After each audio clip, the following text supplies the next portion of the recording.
For me, it all started with Ringo Starr. Nice. So when I was Never heard of him.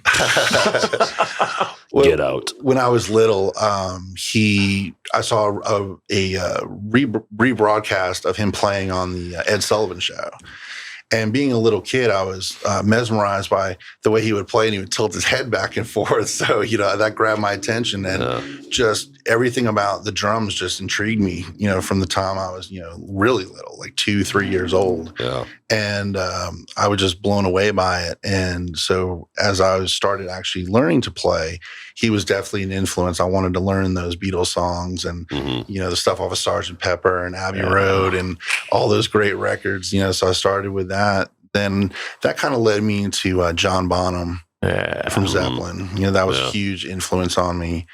And both guys powerful in their own way, but they had the swing. Yes, absolutely. It's really obvious with John Bonham. But if you really study Ringo and people are like, oh, he's not a good drummer, it's just like, get out of here. Like, I got nothing for you. They're crazy. Yeah. He just had the swing, man. Yeah, he did. He did. He had his own feel, and that's the thing. It's, one of the things I loved about, and you can say the same thing for Zeppelin, is that if you took any piece of those bands out, it wouldn't have been the same band. Absolutely. No one else could have played the stuff that Ringo played. He was absolutely perfect for that. And the cool thing about those drummers, that they came from an era where feel and swing really mattered. Like now, everything's to a click. It's.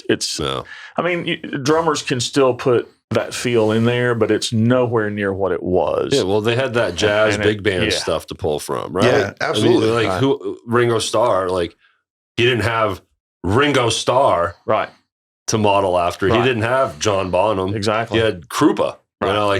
These old guys that was just like, I Feel Fine. Go check that song out. The way I can't explain it like a drummer would, but check out I Feel Fine. Yeah. And you'll hear Ringo really just playing this cool, jazz kind of vibe to it. I always felt like with Ringo, his parts were orchestrated. Like, he wrote songs within a song for his parts. Yeah. Come Together is classic. Yep. And so many, I don't think he hits until the very end when they really just start jamming out. He doesn't touch a cymbal. And there's moments where it's just a kick. Yeah. Yep. Those are so many moments where he just strips it down to one thing and it's perfect.